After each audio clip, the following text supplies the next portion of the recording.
All right, here's the Vevor 50. I think it's 52 cc's. It's not the biggest one. It's not the smallest one. The reason I got this one is I wanted to compare it to my Still MS271 because the Vevor is supposed to have one less horsepower and weigh 2 pounds more. But to be honest with you, it doesn't feel like it's down on horsepower compared to that saw. The Vevor is actually pretty powerful. It really is. We'll go through the pros and cons of it really fast.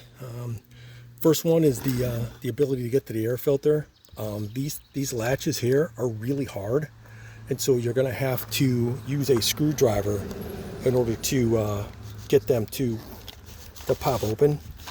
And now Vevor gives you a tool kit which contains the wrench, a chain, ear protection, and then also a screwdriver and a file, some Allen wrenches, and the thing where you can actually put on the dogs, which I haven't done yet.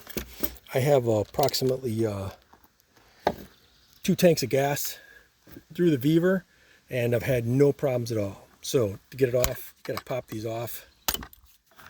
Like I said, you can't really do it with your fingers, and then this thing just lifts off, and then there's your air filter, and it just unscrews, and that's it, plain and simple. It's very similar to a steel air filter. All right, and then I don't have the stock. I went with a trail link because it's a little bit shorter bar. I didn't want to put the big 20-inch bar in there. It's an 18-inch bar, and that way you don't suck up as much as the power from it. And so, but the stock bar is fine. I already have a chainsaw with a 20-inch bar.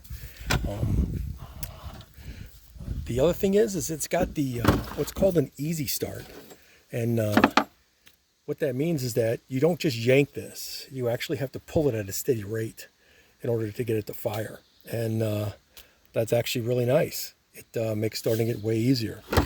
There's your chain oil, your bar oil, and then there's your gas and oil mix. It's just like most saws.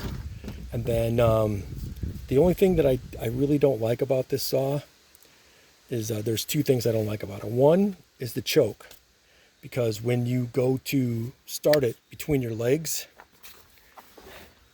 as such, your leg can sometimes, as you pull it, will hit the choke and basically turn it completely off, and you need the choke on. The other thing is that when it comes to the brake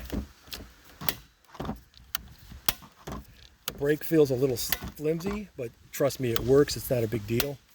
And the other thing that I don't like is that it is all connected to this outer case cover, and I don't like that. But it works fine. It's just a little harder to clean, and it's a little bit more of a pain in the ass to basically take it off, clean it, and then put it back on with the chain, because you got to line up the chain tensioner. So that's about it. That's the cons. The pros are, I bought this saw for less than $100.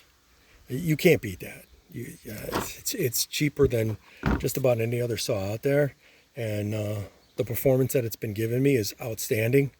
I haven't had any problems with it at all. It even cuts through oak without a problem. So for the price, you can't beat it. You can't. It's an awesome saw. And like I said, I got 2 tanks of gas through it with no problems at all, and I highly recommend the Vevor. All right, you guys, take it easy and stay dirty.